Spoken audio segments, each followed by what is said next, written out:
tardes, señor Gracias, Orlando presidenta. Osorio. Le pedimos las disculpas por el tiempo, va a ser bastante, así que vamos a tener que reducir en 7 por 4, sí, en 7 minutos aproximadamente, sí, para que No, no hay relate problema, su presidenta. testimonio, porque lamentablemente creo que no va a haber espacio para consulta. Si la hay, si lo reduce, bueno, vemos después al Bueno, final, ¿ya? Así que tiene la palabra. presidenta, ahora suyo quería dar Usted ya la... escuchó todo lo que, de qué se Sí, trata, usted ha estado sí. siguiendo esto, Quería así darle que las buenas queremos su tardes. testimonio. Ujú. Quería darle las buenas tardes a todos, diputadas y diputados. Bueno, soy uno de los casos donde vengo el nombre de mi hija, en realidad, porque resulta que en el año 2023, ya con solo 15 años, me mandan a llamar del colegio, ya que ella había hecho cambio de nombre social. Me informan del colegio, obviamente me llaman, hacen una reunión y me indican que lo había realizado el cambio. Solo eso me entero. Días después me cita el psicólogo para lo mismo. Bueno, ya había conversado el tema con mi señora en la casa. Em, el psicólogo en la escuela me siempre trataba de indicarme que abordáramos el tema del cambio de género, ya que tratáramos de llevar el tema, lo conversáramos. Yo tengo dos niñas más pequeñas y eso ocurrió en una primera sesión con el psicólogo. Luego, transcurrido el mes, volvimos a tener otra y le digo que el tema en realidad me había sido bien complicado llevarlo. Y por un tema que las niñas me cuestionaban otras cosas, me habían preguntado, no sé, si una gallina podía ser pollo. Entonces, como que el tema ya se me había empezado a complicar mucho. Eh, Insisto, esto fue en la segunda sesión con el psicólogo de la escuela. Ya en la tercera, mi hija vuelve a conversar con él, que el tema no estaba resultando en la casa y por tanto la seguíamos llamando por su nombre femenino. Eh, Fue súper complicado. Eh, el tema es que del colegio me derivaron a OPD. Entonces, eh, de OPD fui derivado a tribunales, donde, entre comillas, en el informe iba que había hecho grave vulneración de derechos por no haber sido tratada en su nueva condición. Y esto fue de mayo, y ya en noviembre del 2023 tuve una primera audiencia, donde, eh, basado en unos informes, porque del tribunal me derivan a una cosa que se llama CDE, donde reafirmaron que yo no estaba como, o ponía cierta resistencia a la transición de género de mi hija. Y bueno, debido a ese informe es que el tribunal decide quitarme el cuidado personal de mi hija y derivarla con otra familia. Entonces, esto fue en febrero, ya definitivamente llegan a mi casa y me retiran a mi hija de mi lado. Solamente dentro de todo el informe siempre pesa el tema de el no reconocimiento de su nueva identidad. Eh, Y nada, ahora estoy sin ella, lleva 8 meses sin ella y no ha cambiado en nada su condición, está con una depresión horrible. Ella está en Santiago, yo vivo en región, son de región, a todo esto no había presentado, soy de la sexta región. Ella está en Santiago con una depresión horrible y el cambio que debía haber tenido algún efecto beneficioso para ella, no ha tenido absolutamente ningún cambio. Y esa es mi situación hasta en la que me encuentro actualmente. Quedan 3 minutos, tengo 3 minutos para hacer alguna consulta. Y le voy a preguntar primero Sí, cuando usted dice sí, que está con otra familia, su hija. sí, O sea, es un proceso entonces judicialmente, sí, por tribunales de familia que se la sí, entregaron a otra familia. sí. ¿Quién es esa familia? Quisiera saber. Esta, Eh, efectivamente, pe- ¿Quién es esa familia? Si alguna casa, una familia es una familia acogida, algún conocida, centro. es una familia conocida, sí, porque dentro de las sesiones que tuvimos en el CDE hicieron los círculos menos de gente conocida y ahí consultaron a mi hija con quién ella podría optar irse. Bien, voy a dar la palabra que sea equilibrado a la diputada Schneider y luego al diputado Chalper.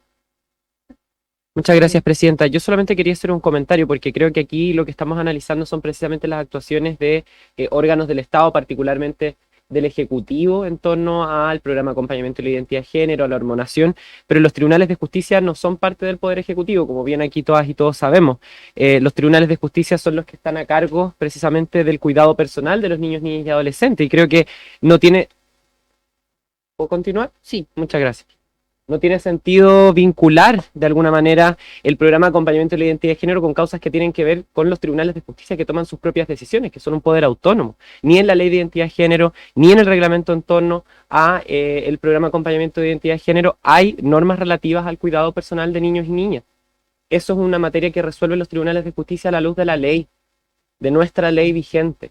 Entonces creo que es importante hacer esa puntualización porque no me parece que se vincule el objeto de esta investigación con causas judiciales. Entiendo el testimonio y valoro mucho el testimonio que se haya puesto a disposición de esta comisión. Creo que es muy importante poder conocer las distintas realidades, pero también creo que tenemos que precisar el objeto de esta investigación, porque no es ni la ley de identidad de género ni el reglamento del país el que está generando que tribunales de justicia tomen una u otra determinación, sino que son los tribunales de justicia en el ámbito de su competencia. Eso es todo, presidente. gracias, diputada Schneider. Gracias, Ahora con los 15 Presidenta. minutos, creo que le queda Una otro. consulta, porque tengo entendido que muchas organizaciones, personas, etcétera, participan de todos estos procesos. De hecho, son todos financiados con recursos públicos, la inmensa mayoría de ellos. Incluso después lo que son las medidas de, ¿cómo se llama? Reconciliación familiar, cuando han sacado a un niño de la familia y lo traen de vuelta a la familia.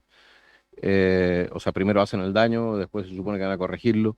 También todo financiado con recursos públicos. Eh, ¿Cuál es su impresión respecto de todo el sistema, así como usted lo observó, y respecto de lo que son, es difícil hablar de motivaciones, pero la dinámica dentro del sistema y que lo llevó entonces a usted, en este caso, a perder a su hija? Muchísimas gracias. Muchas gracias. Tiene la palabra 3 minutos dentro de lo posible. Gracias, Presidenta. Cuadrar. Esto en realidad es un terremoto. Es un terremoto porque te enfrentas, primero que nada, la decisión de un psicólogo, ¿ya? Que no sé bajo qué condiciones él hace exploración en mi hija Maya. No sé si hizo un análisis clínico de ella o se dedicó al tema pedagógico. No tengo idea cuándo, en qué minuto sobrepasó ese límite y en qué minuto escarbó un poco más allá o ahondó un poco más en los problemas de ella. Porque yo no le he contado, les conté la historia hacia la rápida. Yo fui papá soltero, me traje mi guagua de otro país con 3 años, la crié yo. Entonces, eh, hemos estado transitando juntos hasta el 2003 que ocurrió esto con el psicólogo que no sé en qué minuto. Bueno, ella a todo esto estaba ingresando en el programa PIE, por si acaso, ¿ya? Tenía un programa especial ahí, estaba ingresada. Y imagino que por esa área ella fue quien terminó en las sesiones con psicólogo del colegio.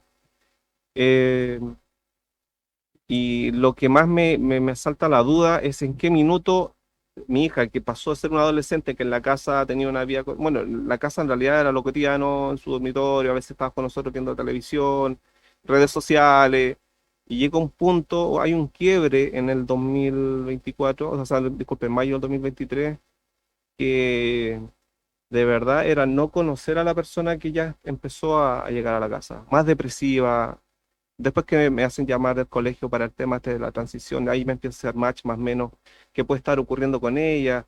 El psicólogo me preguntaba si no había notado en ella una depresión previa. Le dije que, o sea, más allá de los cambios que puede tener un adolescente, más allá no notaba signos, ¿no? O sea, no veía una niña que estaba llorando, no la veía depresiva, muy introvertida, no, lo rutina normal de una casa, pero sí cambió después de que ella empezó a tener estas reuniones más sostenidas con el psicólogo del colegio.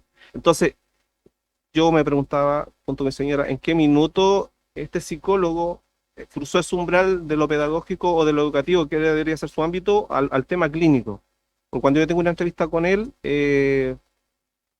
sabía muchas cosas de mi hija que le habían pasado, que ella le había contado. Entonces, yo creo que en algún minuto él puede que sea afirmativo en el tema del cambio de género, porque me insistió mucho en una de las entrevistas, que la segunda o tercera entrevista, no recuerdo bien, insistió demasiado en el tema de la transición de género, que tenía que reconocer la transición de género a mi hija. Yo le hice mención, le dije, oye, si tú ves muy mal a mi hija, ¿por qué no la derivamos aprovechando que estamos en un aparato público, aprovechemos de llevarla a CESPAM? Me hizo hincapié en que no, que lo viera yo de manera particular. Insisto, me dio menos de un mes y medio que estuvimos 2 o 3 sesiones cada 2 semanas, una cosa así. No sé si a la tercera me insistió si es que la había llevado yo de manera particular, le insistí que no, le dije no, sé que yo este tema lo estoy viendo con mi hija, lo estoy conversando con ella, veo que pueden causar el tema, pero yo que me baso en eso, que puedo conversar con ella este tema de la transición. O sea, de hecho conversé con mi hija, oye, date un tiempo, la adolescencia es súper bonita, puede hacer tenía un millón de proyectos por delante, pero no, en el colegio insistieron, al menos el psicólogo estaba muy enfocado en que yo le reconociera su cambio de género, muy, muy enfocado. De hecho, tuvimos roce en algún minuto, le dije, ¿sabéis qué? No, yo prefiero mil veces darle más vuelta a este tema porque tengo hijas menores en mi casa y ya había aplicado en una segunda sesión con él, yo ya había llevado el tema, entonces para mí y las niñas fue muy, muy, muy complejo. Entonces aborté ese tema, igual quedó algo en el fondo en la casa, ya se había tocado el tema, mis hijas menores estaban ahí con la duda, e insisto, pero fue del psicólogo del colegio donde fuerza de cierta manera este tema de la transición de género. Lo forzó, o sea, no tengo otra manera, imagínate, esto comenzó en mayo, cuando me llaman para el cambio de tu nombre social, y ya en noviembre yo ya estoy metido en un tribunal familia. Mm. Así de express. ¿Y actualmente está en qué condición usted con respecto a su hija? Llevo 8 meses sin ella, porque en febrero a todo esto tuve una medida cautelar con carabineros fuera de mi casa. O sea, como que el no reconocer a mi hija era una situación más allá de lo grave. O sea, tuve 2 meses de carabineros yendo a mi casa todas las semanas. Hasta incluso en febrero, que tuve la última audiencia en tribunales, el carabinero estaba en mitad de la audiencia en mi casa para llevarse a mi hija.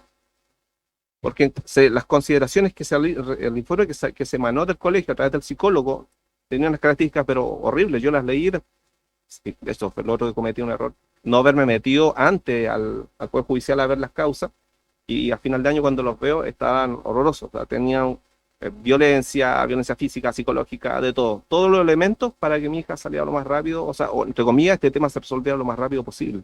Estaba todo apuntado hacia allá. Y el otro tema muy lamentable es que en el transcurso en que se me deriva OPD, en una pequeña entrevista de 15 minutos, donde obviamente el principal tema fue porque yo no reconocía a mi hija en su transición de género. Obviamente igual lo puse resistencia porque, insisto, los mismos elementos, uno como papá no pueden llamarte un día para otro y decirte, oye, tu hija cambió. Más allá que fui papá soltero, entonces me impactó demasiado el tema, y ese informe entonces de OPD se refuerza después con CDE que el tema de transición de género conmigo no iba. Eso. Ya, y solo para concluir, ella no ha cambiado todavía el nombre registral. Está en No, este pero está proceso, de a poco dando los pasos porque tiene que porque seguir el proceso en el Tribunal de ya se Justicia. hizo el cambio de nombre y eso cambia en ese spam, ya se está arreglando, se está cortando su pelito. Pero Y llevo 8 meses sin ver, o sea, 8 meses ya fuera de la casa, aún no ha hecho ya, terapias de hormonal, aún no, aún no, no, pero me refiero a su nombre, pues, del Ministerio de Justicia, o sea, el registro civil. No aún cambia, no lo hace. está en proceso. Por, Ya. sí. O sea, sí, porque Eso es lo tengo que se la va a perseguir. suerte que dentro de la familia donde está, tengo la suerte de que tenemos muchos puntos en común con la mamá que está en este minuto. Ya. Por suerte. Bueno, le agradecemos su Ujú. testimonio. Pudiésemos seguir hablando más, pero lamentablemente el tiempo no nos encuentra. Gracias, Así que presidente. muchas gracias, Orlando, Gracias a todos. y que todo vaya bien. Muchas gracias. Bien, ahora vamos a pasar a invitar al señor Eduardo Rodríguez Concha. Don Eduardo. Sí, puede ser acá. Aquí va. Ah, va a hacer una.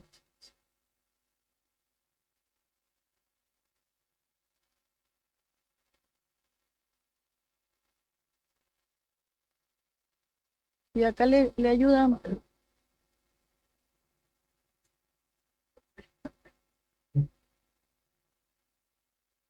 Acá le ayuda.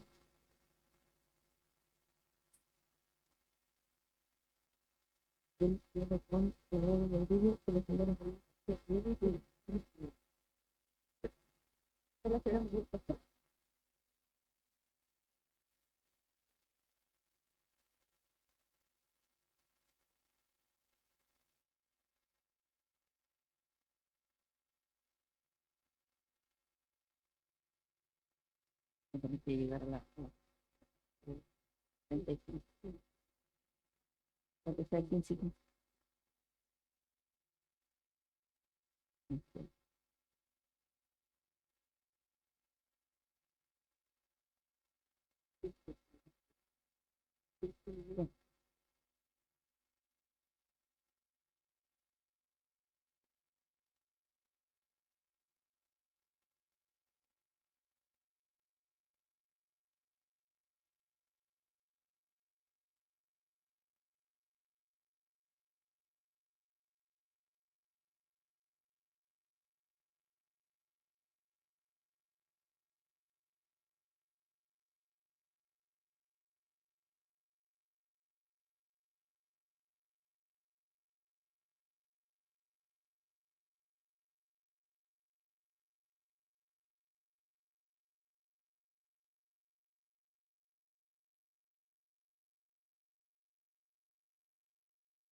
Bien, voy a, voy a voy a saludar entonces a don Eduardo Rodríguez Concha y la señora María José Amenábar Figueroa.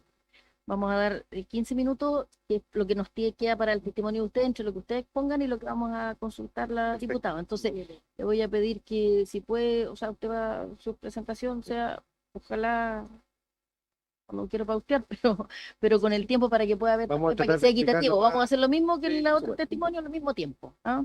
Ya. Así que tiene la palabra. Amenábar. Eduardo Rodríguez y María José Mena. Vamos a mostrarles una experiencia de vida nuestra. Le vamos a pedir a los fotógrafos que por favor no fotografíen esto porque es una historia de una familia, ¿ya?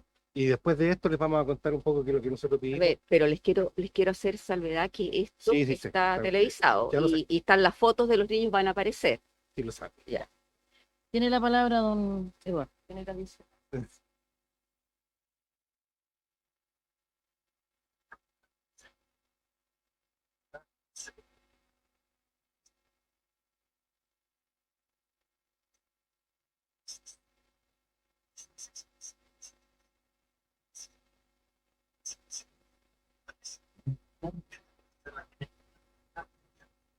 Por lo que no traten de buscar similitudes en otros que ustedes conozcan.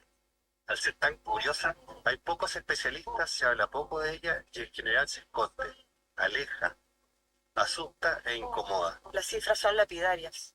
Cerca del 50% de las personas con esta condición atentan contra ellos mismos a partir de los 10 años. A los pocos años comienza, igual que todos los niños, a experimentar con los zapatos, los collares, anillos y carteras de su mamá. Todo parece normal, es parte del desarrollo de los niños. Pero a la vez comienza a rechazar juegos típicos de los niños, adaptando su uso a sus propios gustos.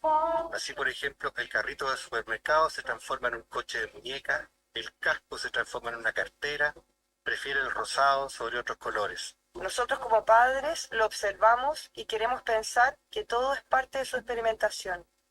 Al principio nos reíamos, luego nos sorprendemos y empezamos a cuestionarnos.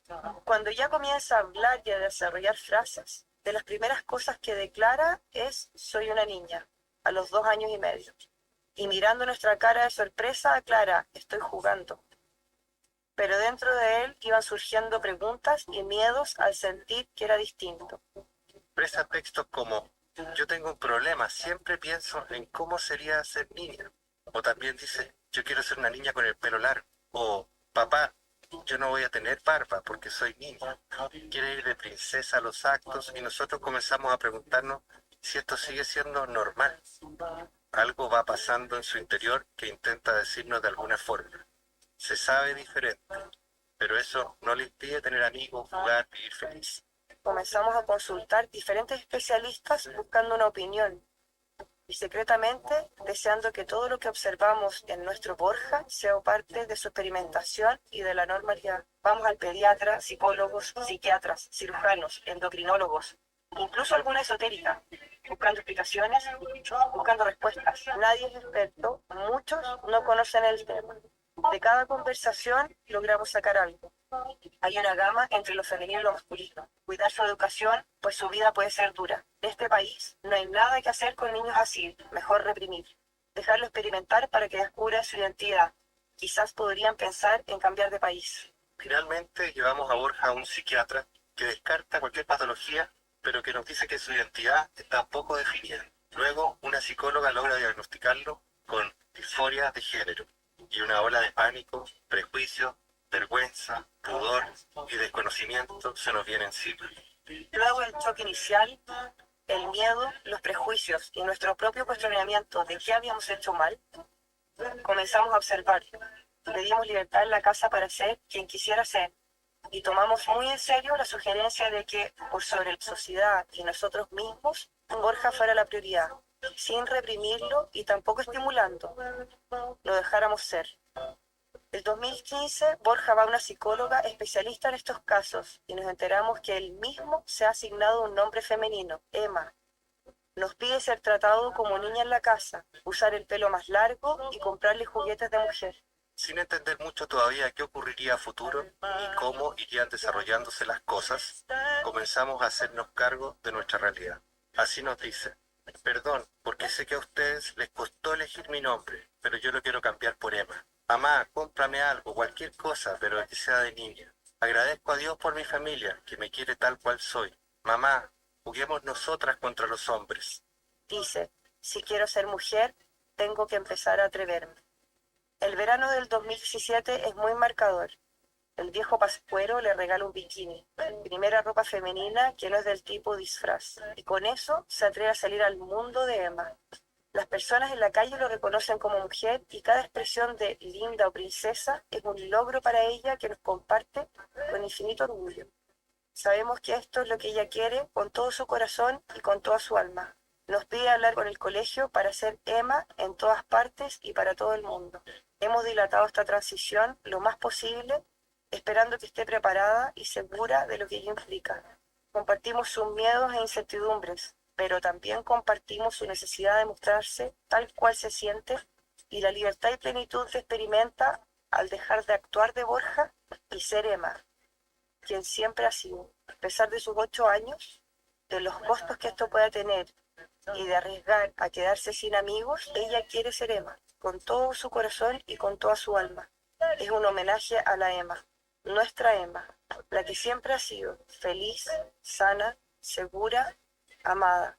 Y rezamos para que siga siendo así siempre.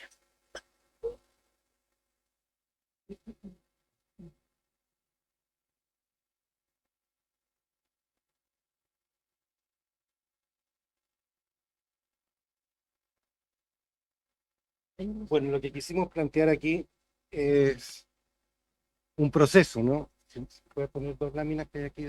Es un proceso. Lo que tratamos de explicar es que efectivamente cada familia vive esto de una manera particular, cada familia vive distinto, ¿ya? Y se ha conversado harto en la comisión respecto de qué pasa cuando los padres no están a favor. También está la otra parte, ¿no? ¿Qué pasa cuando uno se enfrenta a esta cuestión sin saber de qué se trata, partir, y cuando se enfrenta con esto desde muy chiquititos, ¿no? En el caso nuestro, desde muy chiquititos partir y empezar a tratar de entender cómo se hace un proceso de acompañamiento que no tiene que ver con un proceso de transformación, sino que con tratar de ponerse a mirar a tu hijo y entender qué es lo que tu hijo te está diciendo. Esas son las preguntas que nos hicimos. Es un camino que nosotros queremos poner como sobre la mesa también, esta otra pata, digamos, de cómo padres mirando tratan de acompañar, ponerse en el lugar. Aprendimos en el camino que tenemos una niña trans. Aprendimos que trans y disforia no son sinónimos, que la disforia es el sufrimiento psicológico, producto de enfrentar esto socialmente e individualmente, un chico que se hace esas preguntas. Lo que estamos tratando es de tener una niña trans que no tenga disforia. Eso. No sé si... Gracias, primero voy a pedir la anuencia para prorrogar por 7 minutos la sesión.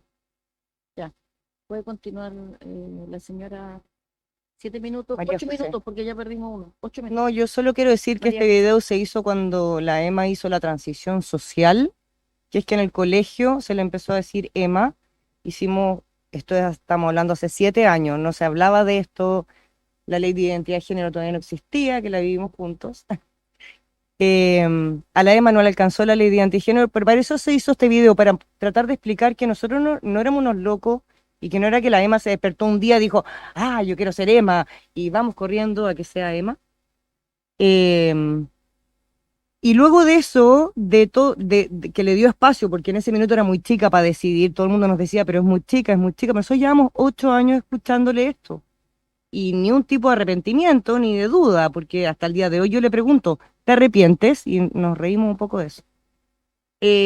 Cuando llegó a los 11 años, ¿qué hacíamos? ¿Esperábamos que le saliera barba? ¿Esperábamos que le cambiara la voz? Es una decisión difícil de tomar. No es fácil para los papás tomar decisiones así. Y compartimos eso. Pero en verdad era más sufrimiento para ella si siempre había dicho que ella era Emma, había vivido todos esos años de Emma, decirle, no, vamos a esperar porque a lo mejor te arrepientes, dejar que le saliera barba. Y si dejábamos que le saliera barba y dejábamos que se fuera desarrollando, revertir eso tiene costos profundos, psicológicos, físicos, es muy difícil revertirlos después. Por eso tomamos esa decisión a los 11 años, efectivamente, de bloquearle el desarrollo secundario, que no le saliera barba y dejarle a los 11 y darle un par de años más también para ver si con el desarrollo de sus hijos y la pubertad, qué sé yo, tal vez mostraba algún tipo de duda. No ocurrió. ¿Qué edad tiene ella ahora? Va a cumplir 16 este año y toma la hormona cruzada, porque cuando sus compañeros ya tenían la menstruación de las niñitas, seno, los hombres, no la podíamos mantener en los 11, ¿qué es lo que ocurre? Entonces a los 14, efectivamente, bueno, ella va al endocrinólogo desde los 9 y le hacen controles todos los años, muchos de los que usted nombró, de hecho, todos esos exámenes de sangre, de testosterona, qué sé yo. A los 14 decidimos efectivamente feminizarla, porque si no es dejarla como una niñita de 11 hasta los 18, es muy raro. Y la Emma ahora tiene cintura, tiene un poco, no es la señora pechugona, pero tiene cintura y se ve muy femenina. Y ella es feliz con su cuerpo y también le hemos explicado que ella tiene un cuerpo distinto. No es un error, su cuerpo no es un error, ella tiene un cuerpo diferente. ¿Por qué? Queremos que se asuma trans y queremos que vaya con la verdad de frente, orgullosa de ella misma. Nació distinta, nosotros nos tocó esta misión en la vida de venir a contar esta historia. Muchas gracias, presidenta. Lo que me interesó, entre otras cosas, también un dato que mostraron en el video. Decían que era una de 10.000 personas que sufría o que se encontraba en esta situación. Bueno, una de 10.000 personas en Chile, si nosotros consideramos que el ministerio está trabajando con 2.300 personas, eso significaría que deberíamos tener 23 millones de niños. No tenemos 23 millones de niños. Eso significa que estamos tratando a gente que no tiene disforia de género, como si tuviese disforia de género, ¿no es cierto? A través del programa PAIC. Si efectivamente la estadística que usted menciona es correcta. Estamos sobretratando a niños que no deberían estar siendo tratados ni siendo impulsados a través del programa PAIC. Si la cifra es correcta como la entregaron ustedes, yo no la pongo en duda. Mi consulta va en la siguiente dirección.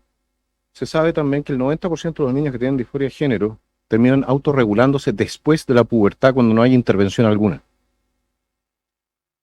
Cuando no hay intervención alguna, el 90% de los niños que tienen disforia de género terminan autorregulándose, es decir, entendiéndose a sí mismos en paz con lo que es el cuerpo que recibieron a través de, del proceso biológico. ¿Cómo? Eso es las asociaciones de psicología. Está hablando el ¿Ya? doctor. Entonces, si eso es correcto, ¿no creen que tomaron una decisión que podría haber conducido a en otra dirección si no hubiesen tomado ninguna decisión? Yo personalmente creo que los padres en algunas materias no deberían tomar decisiones. ¿no? La tercera consulta. ¿Tienen presente cuál es la esperanza de vida de una persona sometida a hormonización cruzada? ¿Cuántos años en promedio vive una persona que está sometida a hormonización cruzada? Tengo entendido que no son mucho más de 30 años después de la hormonización, ¿no? Bueno, puede ser que mi dato sea incorrecto. Me pueden entregar entonces informes que vayan en otra dirección. Y por último, siendo menor de edad, ¿ustedes estarían de acuerdo con hacer o permitir a su descendencia hacerse un tratamiento quirúrgico, incluso, antes de alcanzar la mayoría de edad?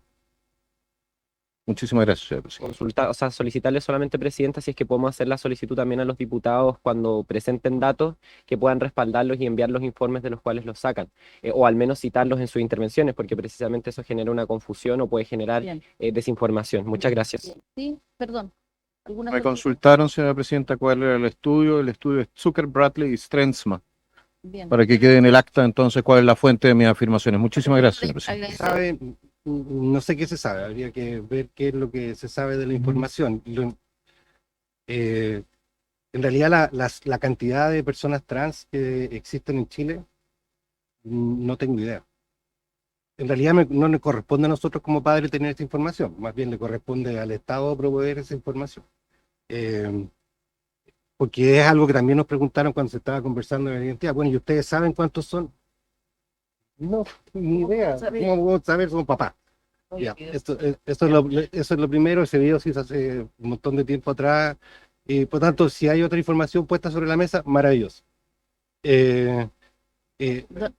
Perdón, Eh, diputado. claro, Diputado Chalper. como Diputado respecto- Chalper, silencio.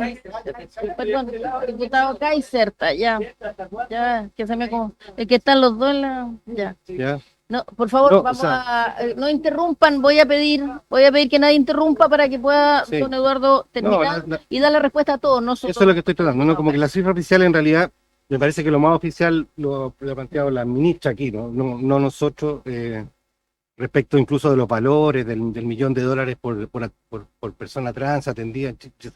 Toda esa cantidad de datos yo creo que no nos corresponde a nosotros. Respecto de las preguntas relativas a si estábamos enterados de lo que esto significaba,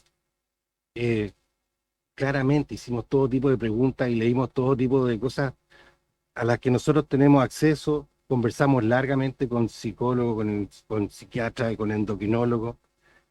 Claro que nos pusimos en todos los escenarios en los que nos podemos poner. ¿Qué va a pasar adelante? No lo sé. ¿Cuáles son las implicancias que esto puede tener en el futuro? Digamos, no sé, cuando tenga 40, 50 años. La verdad no lo sabemos. La ministra planteó cuáles eran lo que médicamente, y que coincide mucho con lo que nos dijo el endocrinólogo y la segunda opinión y la tercera opinión que pedimos. Ahora, el tema es qué haces cuando tienes una persona que se te está pagando al lado, cuando tu hijo se te está pagando al lado. Y eso no corre solo para trans. Si tú conversas con un papá de un niño que está viviendo una depresión profunda y te dice, mira, tienes que hacer esto para sacarlo de ahí. ¿Qué hace? Si esa es la pregunta, ¿qué hace uno como papá en esta cuestión? Dice, no, porque quizás podría haber, sí, lo analiza, lo incorpora, pero trata de sacarlo de ahí. Si eso es lo que hace, trata de sacarlo. Oye, es que podría haber, sí, podría haber, pero también podría ser que no hacer nada fuese peor. ¿Fíjate? Aquí circulan cifras, oye, no sé, el 50% se autoagrede, el 80%, el 10% son los que tienen la mayor tasa de suicidio, no son los que tienen la mayor, se arrepienten, el tanto por ciento se arrepienten. Llenos de datos. Lo que nosotros tratamos de poner aquí en la mesa es, bueno, ¿cuáles son las preguntas que se hacen los padres? ¿Qué hago con él? ¿Cómo lo saco de ahí? ¿Cómo lo apoyo? ¿Cómo lo escucho? ¿Le creo o no le creo? En realidad tengo al frente a la persona que yo la veo como hombre y que me dice, ¿sabes que yo no soy hombre? ¿Y qué haces tú? ¿No te creo? Puede ser. ¿No te puedo acompañar? Es difícil. Es medio contrasentido común. no tiene que ver con lo que tú estás viendo, pero hay un rol de padre que cumplir. No sé qué más, si respondí, no lo sé, pero...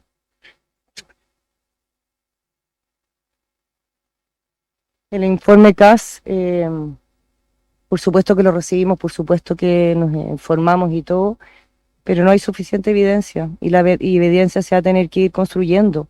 No hace mucho tiempo, cuando nosotros partimos con esto, no existían los niños trans, no existían. O sea, venimos hablando de este tema, no sé, hace 8 años, nosotros pusimos el tema, lo relevamos y lo empezamos a mostrar. Creo que hay que seguir investigando, no digo que no, todo se puede mejorar, todo es mejorable, la medicina es mejorable, los tratamientos son mejorables, los programas son mejorables, todo se puede ir mejorando. Pero estos niños existen, no es una decisión. Y yo le pregunté a la Emma, ¿tú decidiste ser trans? Ay, mamá, ya ok. ¿Tú elegirías ser trans? No, me dijo. Aunque en esta familia sí, porque igual hemos ayudado a muchos otros. Se inmoló, pero ella no elegiría, y nosotros tampoco elegiríamos tener un hijo trans. Es triste, ojalá que no me esté escuchando, me va a escuchar igual. Yo no lo hubiera elegido, de verdad.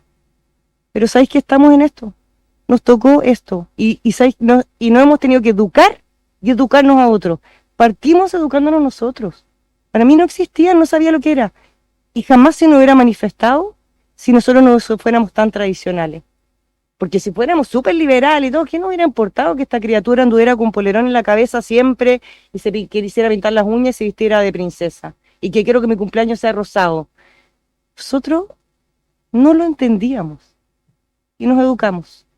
Y le creímos, hicimos un acto de fe y le creímos. Y estamos en esta. Y si nos equivocamos, bueno, ella sabe que hicimos lo mejor posible. Pero en todos estos años, 16 van a ser, te prometo que nunca mostraba un signo de duda siquiera. Intentó jugar al fútbol, no le resultó.